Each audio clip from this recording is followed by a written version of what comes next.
Hey all. So what we have, just a couple more weeks, left of 3 more weeks. This week and next two left for our, focus word of the week, focus journey. And so this week we are doing, family.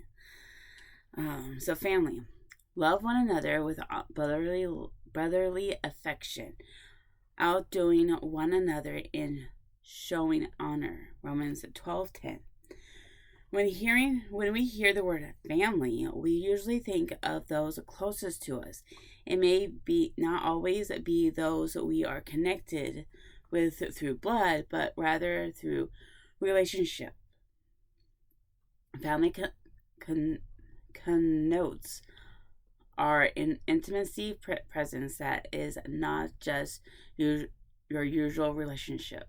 Is significance signifies importance and meaning. We often have our work family or school family or church family, or our work family, our school family, our church family. Most of these relationships are cultivated through convenience due to proximity, unifying habits and tendencies or relationships ignite by desire. These are an element of control that we seek to implement into these spaces, allowing our comfort zone to determine our reach. Comfort zone. But what does Jesus say about family? Have you looked? In Mark 3, Jesus addressed a crowd of people discussing his family and says, "Whoever does God's will is my brother and sister and mother." It is not that his family ties meant nothing to him. Rather, it was that his father's definition of family defined everything for him. The goal of Jesus was never exclusivity or assumption. He radically pursued all types of people in hopes of extending his family and building the kingdom. His only parameter was that they sought the will of God. In other words, he asked, "Are you looking to follow my Father?" And if the answer was yes, then family they became. And therefore, anyone who is not in his family, Jesus sought to extend the greatest love to them. His goal was always to extend the family of his Father, and he knew the only method was offering love and lavish grace to those who felt alone. How different would our lives look if we went on a bubble destroying mission in our own lives? What would happen if we responded in immediacy, forgave quickly, and fought for the potential of others like we do for our earthly family? Are there people whom we treat differently because they don't fit inside the compartments we have created? If we offer empathy and kindness to those in our church family, why don't we excuse me, why don't those in our work family receive the same? If our standards waver based on those we are interacting with, we have forgotten who we are imitating. Jesus chose to intently see, love, and serve all. He crafted no assumption and exerted no preferences. May we take the same family approach, allowing only one thing to determine how we love. Are you looking to follow my Father? If yes, they are family. And if not, may we love them so they know what true family really truly looks like. Focus them. While focusing on family this week, try to redefine the term in your head. Your family may be the struggling mom in the grocery store with 3 rowdy kids.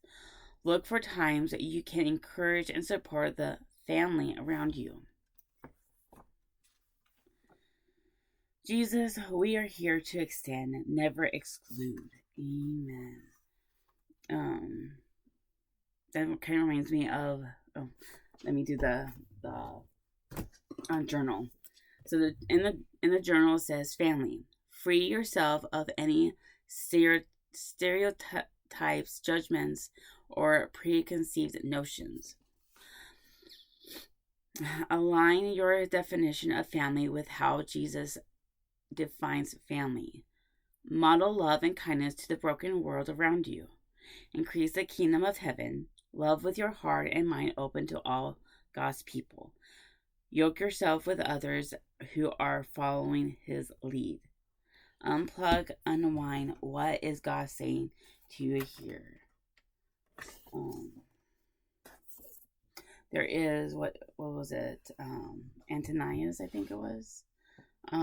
It's in one of my our girls' Life Kids Bible story books. Bible story book, yeah. But anyways, and it's about that story of like all is welcome, of when Peter Paul, I don't remember. He had a vision of this sheet of all kinds of animals that Jews are not allowed to eat. Of let's just put it, of unclean meat. There we go. Of unclean meat. That and so God says, eat Peter. And Peter's like, I think it's Peter. If I'm not, sorry about that. Hopefully you know what story I'm talking about. But anyways, Peter's like, sorry, Lord, I can't eat these. These are unclean. We're not supposed to eat these. And God says, what I say is clean. It is clean. Like, but the message behind it later on in the Bible's later few verses below, when he meets this Gentile, he's saying that this vision was telling him, that God was telling him in this vision, that all are welcome. There's no Jews versus Gentile. We're all the family of God. And so we do that. We stereotype people of like, oh, you're one of those people. Oh, you're a Gentile. You don't belong in the family of God. And so I think that's where it's just like, when we realizing like, oh crap, I just stereotyped you. Oh, you're a mechanic. I just assume that you were going to be a male. Nothing that there's wrong with a female doing it. It's just traditionally it's men or female or whatever.